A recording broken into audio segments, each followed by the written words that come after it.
Hey, Hello? how's it going? Can you hear me? Hey. Yeah, how are you? I'm doing good. How about yourself? I'm good. Hold on, hold on. I'm sorry. Let me just put this right over here. Can you see me? I can definitely see you. Are you filming Uh, something? Are you on a set? No, I'm not on set. I'm actually at my aunt's house in Tel Aviv, Israel. Wow, look at that. Are you there for the Yeah, holidays or? I'm here to visit my girlfriend. Very nice. Why going on in LA? So I'm here. How are you? I'm doing good. I'm getting, I got a Christmas tree up, so, Good. Happy holidays. you too, my friend. How long are you staying in Israel? Probably another 2, 3 weeks. It depends when I got casted in a couple of films. I Mhm. don't know when the first day is, so it all depends on that. I think it's the second week of January, so I'll probably stay for the first week of January and come back. That's nice. It's not too bad. I mean, not much going on around here with everything everything being shut down and you know what I mean? So at least as long as you're staying safe and with family, it's all good. I know, I know. Thank God. What's going on? I'm happy to be on your show. Oh, I'm glad you're part of it. I've been hearing a lot about you lately and seeing you in films, so it's good to talk to you. I'm just in Chicago, so I'm with family in Chicago currently, and it's cold here already, so it feels like the time of year. Yeah. Well, make the best of it. That's all I can tell you. Exactly, no question about it. It's funny because recently I spoke to David Arquette and he was just glowing about you, because I watched your movie, the Jackie Ryan story, and yeah, so and I talked to David afterwards, and he was just saying so many good things about you. So it's kind of cool now I get to catch up with you. Hello?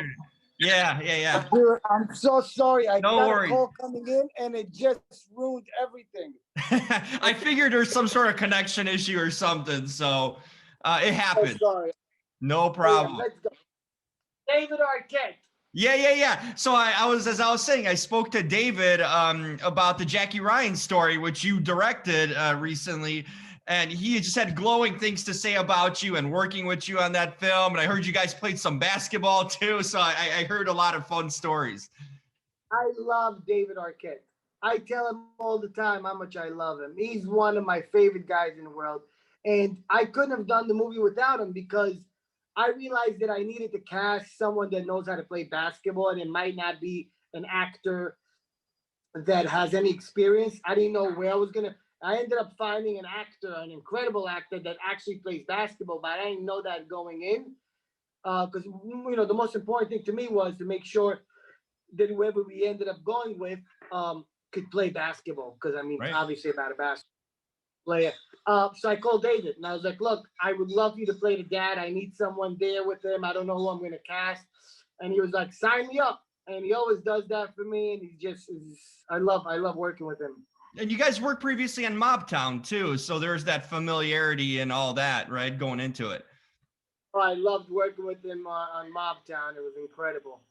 Did you And guys? somebody Mobtown. Have you seen it? Yeah, I did. So many people are seeing it. It's unbelievable. I guess because of what's going on with COVID, Yeah. but it's getting a lot of play, which is incredible. Yeah, no question. Did you know David beforehand, before you guys did Moptown? Where did you guys have a friendship, or you just kind of met during that production? I know him for like 20 years. Oh, I've wow. been friends. Yeah, he's a part of a group of friends that of mine, and we've been friends for a long time. We weren't that close. We were just more like friendly, hang out, talk. We really got closer once I casted him in Mobtown, and we just started spending a lot of time together. It seems like I'm figuring out this group of friends that you kind of have. It seems like David's part of it. Peter Facinelli's another one that's part of it. Harvey Keitel. You do work with a lot of. It seems like your friends, and you guys kind of come together on these different projects again and again. Am I right about that, or am I off? You're not off at all. I mean, the thing, like, when you watch Scorsese movies, and obviously I'm not comparing myself to Scorsese, I realized then that you can put the same actors. They're actors. They're playing different characters. If you enjoy working with someone, and you know, because it's so hard to make a movie, and you're spending so much time on set and in development, and you really want to be with people that you care about, people that you trust, and so I always tend to like cast most of my friends because I really like being around them, and they motivate me and they help me. So yeah, I keep going back to the same people. Obviously, every once in a while, I have to throw in new people just because it's or whatever is right for the character. But whenever I think I can find something for an Arquette, I always do. Yeah, it's great because I mean they're proven actors too when it comes to performances. I mean, we're talking about talent like that. They've been around the block. They're great performers and they can really do a variety of things. So it's not like you're just hiring buddies. You're hiring talented performers in the same time too. I'm hiring the best of the best. It's just that I continue to go for different characters. Yeah, of course, they're the best. I love it. And now I did this movie, Lansky, with Keitel. Yep. I don't have any scenes with him. He plays the older Lansky, and I play the FBI agent that's looking for him.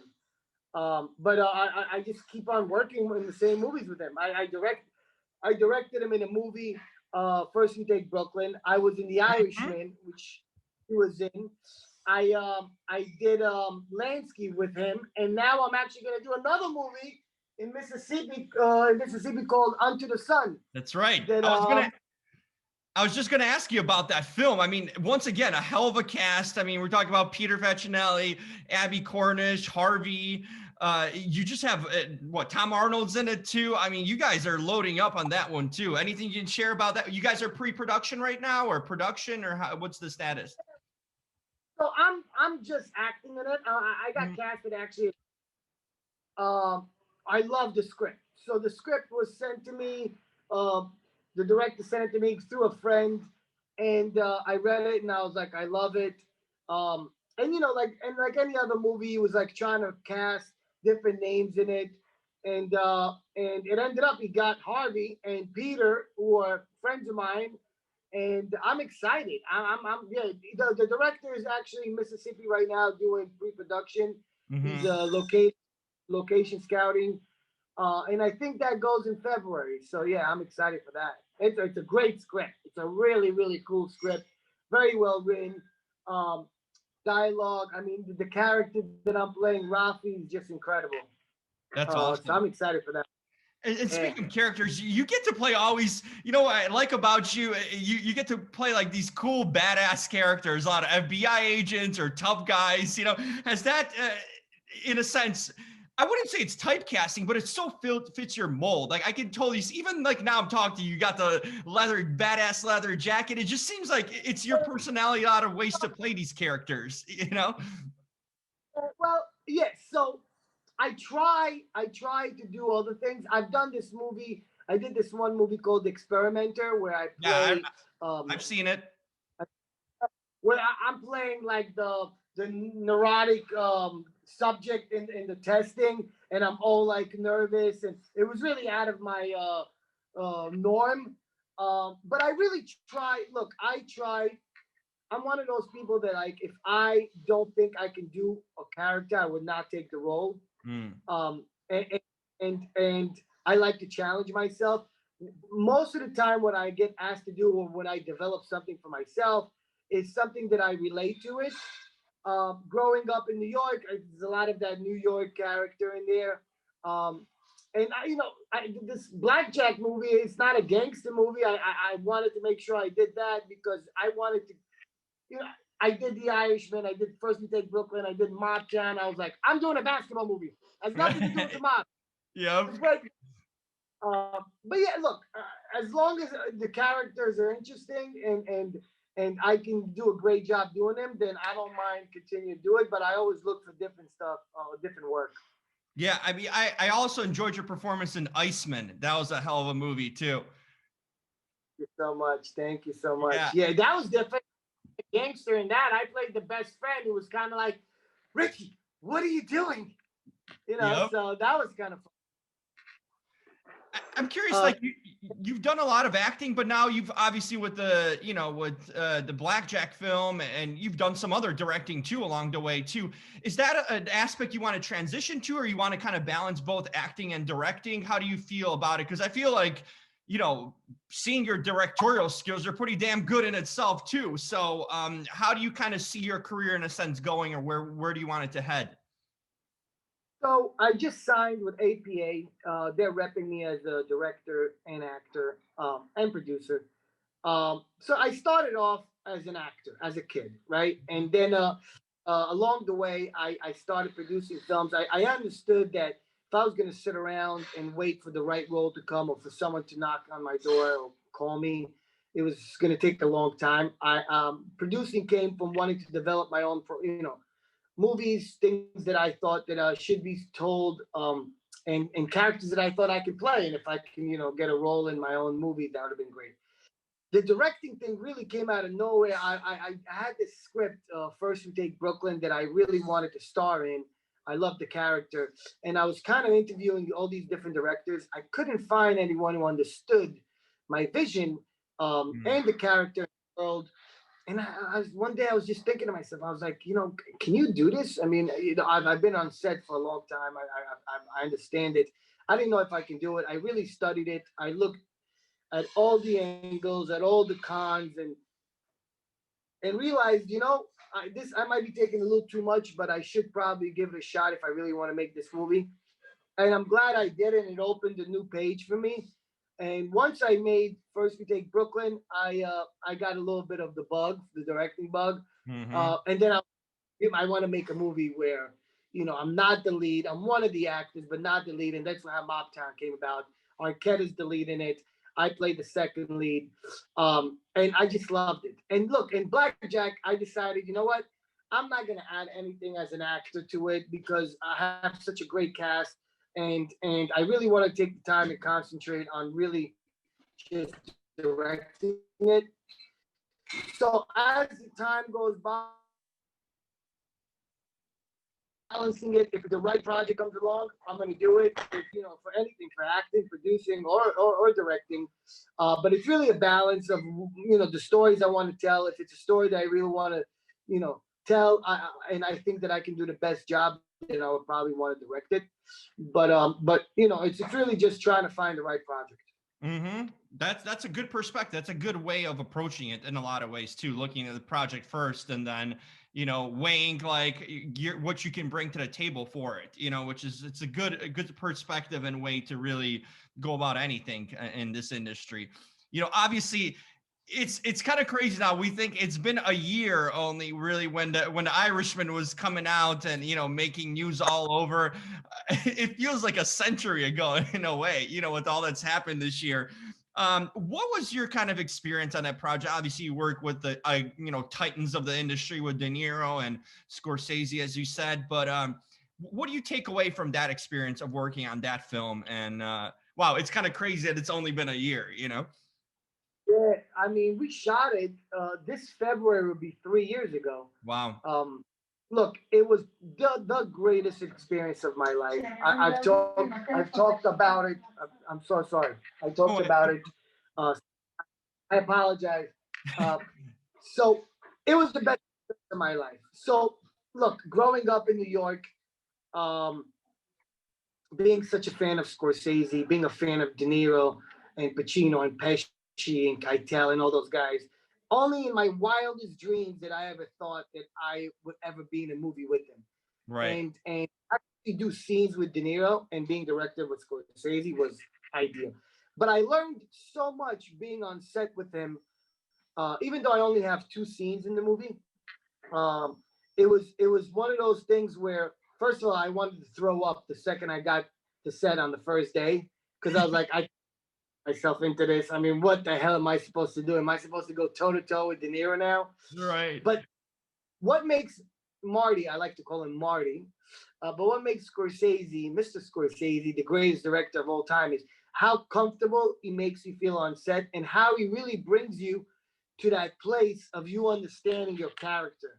And when I got to set, I was thrown into the first scene And he basically just broke it down. He's like, Danny, you're playing Louis the deadbeat. You owe money to everyone in the neighborhood. You don't want anybody to run into you. And there comes Frank, who's got a gun. He's a bad guy. And you guys take it from here. And really, that taught me so much as a director. As an actor, he really put me in that place. But it was one of those things where I said to myself, I said, Danny, every human being you've ever met in your life, every person you ever loved who loves you is going to see this movie. You keep talking big game. You want to make all these movies. Well, this is it. This is the Super Bowl. Yep. Now you got to perform. And I just gave it my all. You know, I said, there's no holding back. I knew there was going to be a lot of improv. You know, we're going to improv a lot. And I just went for it. And De Niro was so great. And, you know, and Bobby Cannavale was amazing. And I just did my thing. It was the best experience. I learned so much from it. And for me, it was once in a lifetime experience. I wish I could do it again. So you learned kind of that Marty is big into improv, huh? It seems like on his sets and lets his actors kind of take over, right? It seems like he just kind of paints a picture of the situation and lets you guys take over then. I mean, the scene was like, you know, it was not even 30, 40% on the page of what we did. It just kept growing. And then I started saying, I swear to my mother, I swear to my mother. And Marty said to me, in the next scene, when you see Cannavale, the first thing you say to him is, I swear to my mother. And I did that. And after the first take, Bobby Cannavale says to me, hey, you're not supposed to say that. I'm starting the scene. And I was like, I'm sorry, Marty told me to do it. You know, it's just like all these little things that he adds to it. And then De Niro punches me out of nowhere. That was not in the script. All that was improvised. He's holding me in a headlock. You know, so yeah, I learned that take the pages, throw them out. It's really about just running with it. That's a really good way, and especially as you're going into deeper into your directing career, that's some good stuff to learn and know. You know how you can allow your actors when you're directing them to kind of go for it too and approach it in a lot of ways. That's really cool. Oh yeah, I mean I learned so much. But, you know, again, I'm not comparing myself to Scorsese. It's just that being on set with him and having him direct me, I did learn so much. And I try to apply that to my movies as well. What sort of movies do you like? As like when you're watching at home, when you're turning on a movie where you're hanging out, what sort of movies are you appeal to you or you're drawn to? You know, my favorite movie is funny. I don't think it's the best movie ever made, but it's my favorite movie. It's called The Family Man. Oh yeah, with Nicolas Cage, right? I love that movie. I just love the movie because of what it represented and the way it spoke to me and where I was in my life and how it made me feel at the time. And then you know, one of my favorite movies of all time is Forrest Gump, which is just, you know, but I relate to movies that make me feel good. You know, obviously I love Godfather Part 2. I love Casino. I love Goodfellas. I love Bronx. I love all those gangster movies. I love The Sixth Sense. I love Grease. I love Saturday Night Fever. I love, you know, Midnight Run. There's so many. I'm a big film guy. Maybe yeah, I can tell. Well, yeah, Midnight Run. Oh my God, Grease. I mean, I remember it was the first movie I ever saw in the theater when I was a kid. Grease. So many movies that have changed my life, made me think. Back to the Future. Think McFly. Think. I mean, these are things that I grew up on. Yeah. So I like movies that make me feel good.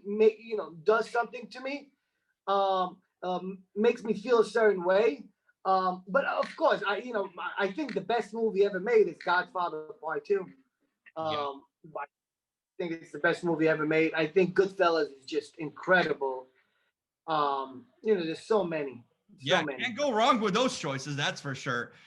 You know, since David is a big basketball guy, and you guys obviously working on Blackjack, you know, we're connecting with the basketball world. Are you a fan also, kind of like David? Are you a hoop fan, a Knicks fan? Tell me about your kind of love affair of basketball, if there's any. I'm gonna tell you this. I love basketball so much. I build a basketball court in my house. Oh, that's awesome! No way. Basketball in my backyard. Basketball is my whole life. I don't know if you've seen any of my interviews about Blackjack, promoting the movie. Basketball is my first love, more than anything else. Beside my family, my girlfriend, my mom, basketball is my number one go-to. And then movies. everything, I feel the most comfortable when I feel like it's the thing that comes most natural to me. I love watching it. I love competing um, on the court. I love playing it. That's my first love, and making a movie about it was a dream come true. That's why I wanted to make Blackjack so much. That was the best set ever of all time. I got to play every day, even when we weren't actually playing. I was shooting around in between takes, because we're most of the time by a basketball court. Yeah, that's my first one. I love basketball. I played basketball with Davey 20 years ago, and I continue to play with him. He comes to my house.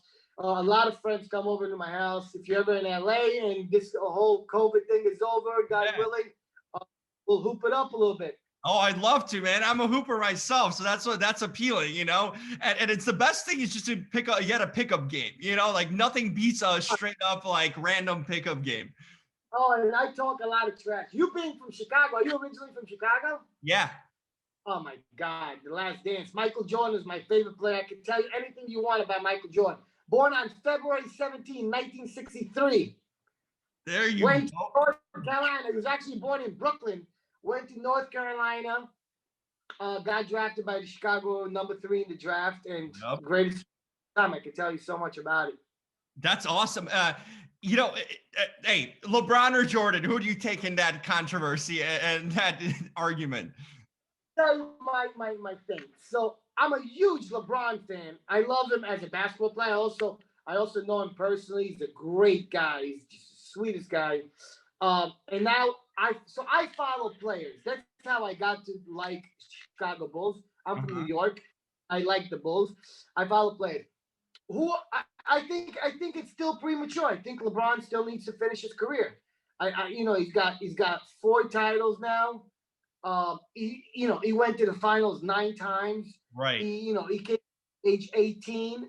Jordan came out at age 21. He took the Cavs to the finals in the 3rd, 4th year. Jordan took him 7 years. Jordan never lost.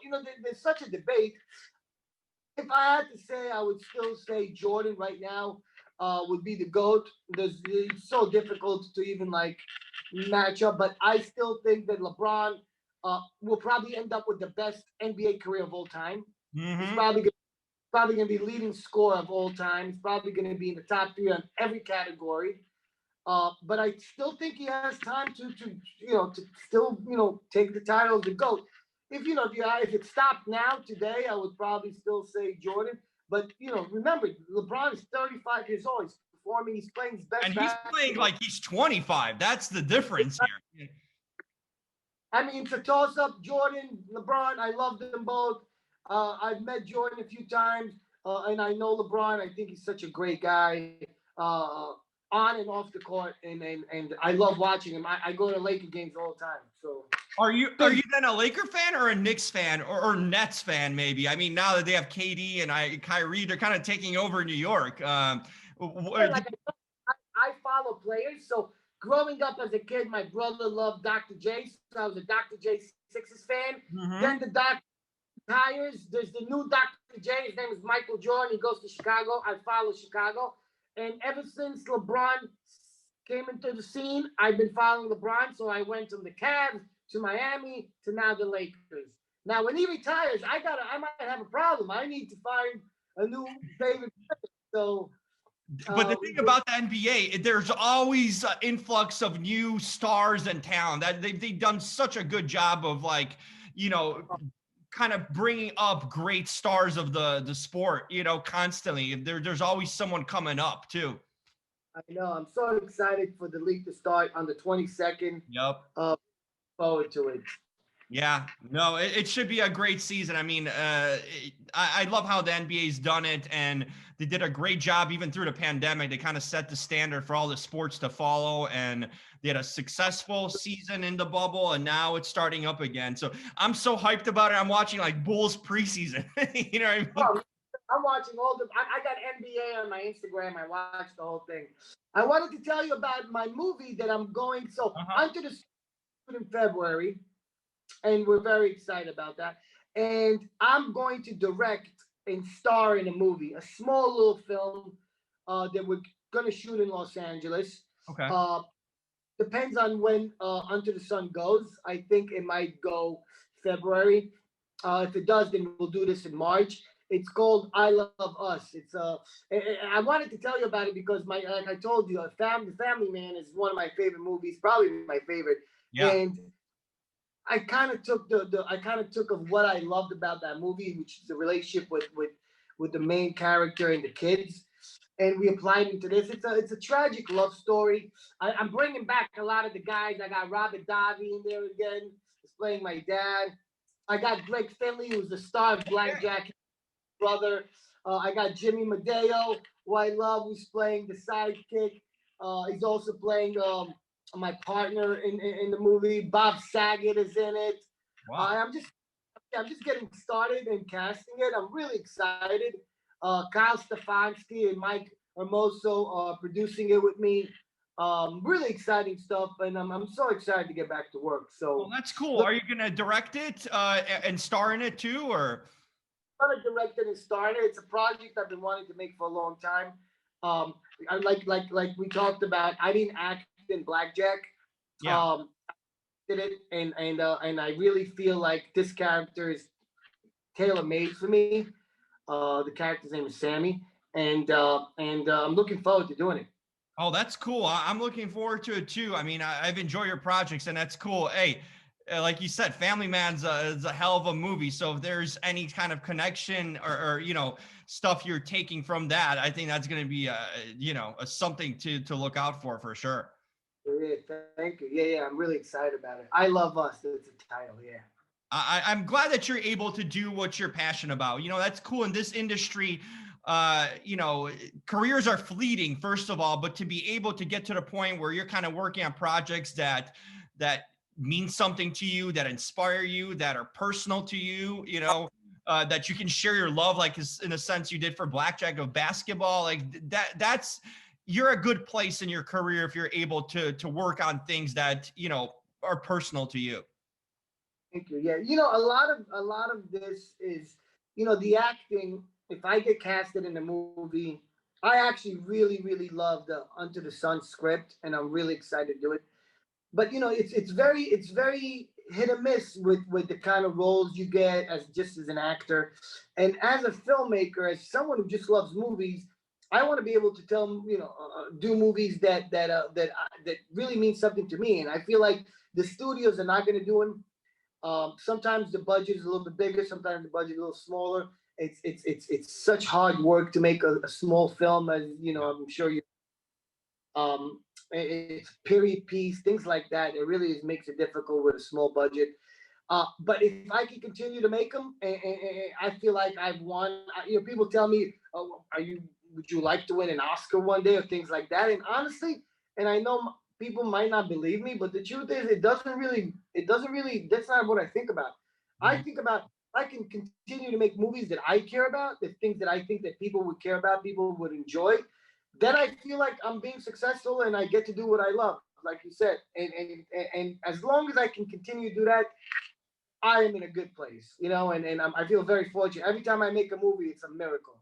No question. And that's what it is. People don't sometimes realize how hard it is to make a movie, especially one that isn't backed by a major studio or whatnot. It's difficult to put in, from start to finish to end up finishing a movie. A lot of movies are started but never finished. So with you being able to complete them and set out and do them more and more, that's every time that's a hell of an accomplishment. Thank you so much. I really appreciate that. Yeah, it's such hard work, but it's so gratifying. And it's like you make it, it's like when you put it out to the world, it's like you're giving up your baby. You're like, there Yep. you go. You And don't know then, how it's taken. yeah, today I got some great news from Gravitas, the distribution company for Blackjack. Uh-huh. And they told me that the numbers are one of the highest they've ever had on Blackjack. But I don't get to see it because I'm in Israel. The movie's not out here yet. People are watching it. I don't know they're watching it. Not everyone is tagging me. I don't. It's like so you like people enjoying it, and to get that gratification that people are buying it and watching it is such an amazing feeling. Wanted to kind of end things off and ask you, I know you're a basketball junkie, but what are some of your other hobbies? Any other hobbies and interests when you're not working on film and sets and scripts? Any things you like to get away to and clear your mind, or just, in this industry, you need to have like an escape or a getaway, from all the pressures in a sense and the work in general. Yeah, I mean, I live in LA. I live in LA. Hello? Yeah. Yeah, sorry. I live in LA, and I moved to LA for a lot of reasons, but the biggest reason is because of the sun. And I love just laying by my pool. I'm very fortunate. I have a nice backyard. I lay by the pool. I get some sun. Have some friends come over, barbecue, and just chill and relax, watch movies. Those are really my hobbies. I love playing basketball, spending time with my friends, my girlfriend, um, family. I mean, yeah, nothing, no hobby. I'm not nothing crazy. Basketball is probably my biggest hobby. But spending time in the backyard, just being outdoors, I love it. I like that. Especially in the sun. The simple things in life, right, that we sometimes take for granted are usually the best things in the end. Absolutely. Absolutely. Well, I had a blast talking to you, Danny. I appreciate you taking the time out all the way from Israel to talk to me. And like I said, it was kind of meant to be. I spoke to David recently, and he said so many great things about you. And now I get to connect with you. And obviously, I've enjoyed a ton of your work. So this is really cool and fun. So I was just saying, thank you for having me on. I watched your interview with David, and it was awesome. Oh, that's great. And I appreciate it, you taking the time. Absolutely, Danny. I'll be back out in LA in a few months, so I'll hit you up about that pickup game. I just wanted to make sure I told you my last little words. I didn't want to hang up. I don't see you, but I just want to say thank you for having me on. I really enjoyed talking to you. Me too, Danny. It's been really cool. It's been a pleasure, and I really appreciate you sharing your story and opening up. And like I said, when I'll be in LA in a few months, I'm gonna hit you up for that pickup game on basketball. That'll be nice. I would love that. I would love that. And let me know when I can watch this. I'd love to see it. Yeah, anywhere I can pass it along. What's the best way to reach you? I'll definitely be posting it and publishing it. You can just send it on my email. You have my email address. I don't. You're on that. Or you can send it to Ali, my publicist. Okay, I can do that then. All right. All right. I really appreciate it. Absolutely. Enjoy your time in Israel and stay safe and healthy, and the best to you and your family and your girlfriend out there. And I'll talk to you soon. All right. Thanks. Bye-bye. Bye.